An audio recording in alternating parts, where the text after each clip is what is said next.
Hello दोस्तों, कैसे हो? दोस्तों, आज की क्लास बीएसटीसी और रीट इन दो एग्ज़ाम के लिए 2024 में मोस्ट इम्पोर्टेंट होने वाली है।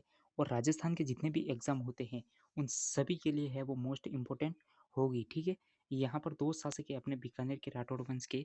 ठीक है, इस क्लास में दो शासकों के फैक्ट को हमने सम्मिलित किया। एक है राव बीका और इनके पुत्र है राव लोणकरण। ठीक है, तो दोनों के हम यहाँ पर सभी फैक्ट को एक एक करके देखने वाले हैं।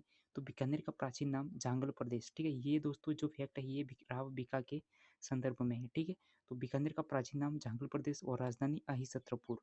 बीकानेर जांगल प्रदेश का पूर्वी भाग। ठीक है, दोनों ही अलग चीज़ है। ठीक है, यहाँ पर देख सकते हैं जांगल प्रदेश ये इसका प्राचीन नाम है और यही जांगल प्रदेश का पूर्वी भाग सपातलक्स कहलाता है और इसकी राजधानी थी अपनी शाकंभरी। ठीक है, सपातलक्स की राजधानी शाकंभरी थी।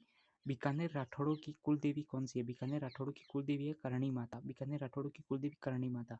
राव बीका का समय माना जाता है 1488 से लेकर 1504 ईस्वी तक। ठीक है, मारवाड़ के राव जोधा के पुत्र थे राव बीका। कौन थे? राव जोधा के पुत्र थे राव बीका और राव बीका का छोटा पुत्र था राव लोणकर, जिसके फैक्ट हम आगे देखने वाले हैं। ठीक है, एक एक करके। तो 1488 ईस्वी में बीकानेर की स्थापना आखा तीज पर की गई थी, यानी कि 1488 में बीकानेर की स्थापना आखा तीज के अवसर पर की गई थी। चाचा चांगल के साथ में ये राती घाटी आए 1465 ईस्वी में। अपने यानी कि जो चाचा थे उन चांगल, इनके साथ में ये राती घाटी आए थे। ठीक है, आगे देखते हैं। राती घाटी संघर्ष पांडु घोदारा व पुला सारण के मध्य हुआ था। राती घाटी जो संघर्ष हुआ था पांडु घोदारा व पुला सारण के मध्य में हुआ था। ठीक है, राती घाटी संघर्ष में राव बीका ने पांडु घोदारा की सहायता व राती घाटी पर अधिकार कर लिया। देखिए दोस्तों, यहाँ पर क्या चीज़ है, यहाँ पर राती घाटी संघर्ष में जो इन्होंने सहायता की थी पांडु घोदारा की और राती घाटी पर इन्होंने क्या किया उसके बाद में अधिकार कर लिया। 1465 ईस्वी में राठौड़ वंश की स्थापना राती घाटी में है वो की गई थी और उसके बाद में पोंगल के राव सेका की पुत्री से शादी की थी। ये सारे के सारे फैक्ट दोस्तों राव बीका के संदर्भ में है। ठीक है, मैं बार बार बोल रहा हूँ, पोंगल के राव सेखा की पुत्री से इन्होंने शादी की थी और बीकानेर के राठौड़ वंश का संस्थापक, मूल पुरुष और आदि पुरुष, यानी कि अपने राव बीका है, इनको राठौड़ वंश का संस्थापक, मूल पुरुष, आदि पुरुष के नाम से जाना जाता है। ठीक है, निवास, इनका निवास बीकाजी की टेकरी कहलाती है और राजधानी बीकानेर। ठीक है, बीकानेर की स्थापना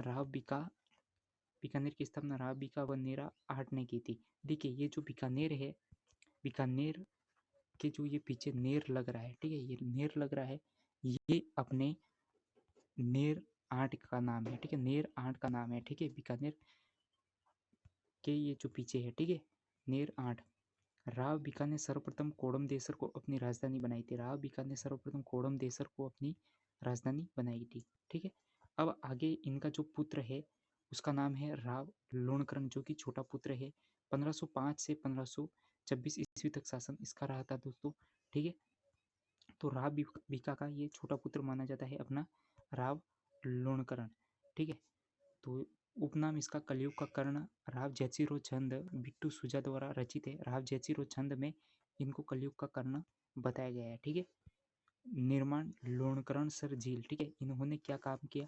लोणकरण सर जो झील है इसका निर्माण करवाया था और ढोसी का युद्ध हुआ था नारनौल हरियाणा 1526 ईस्वी में। ढोसी का युद्ध नारनौल हरियाणा 1526 ईस्वी में होता और नवाब शेख अभिमीरा व लोणकरण के बीच में हुआ था। ठीक है, और यहाँ पर इनकी मृत्यु होगी अंत में।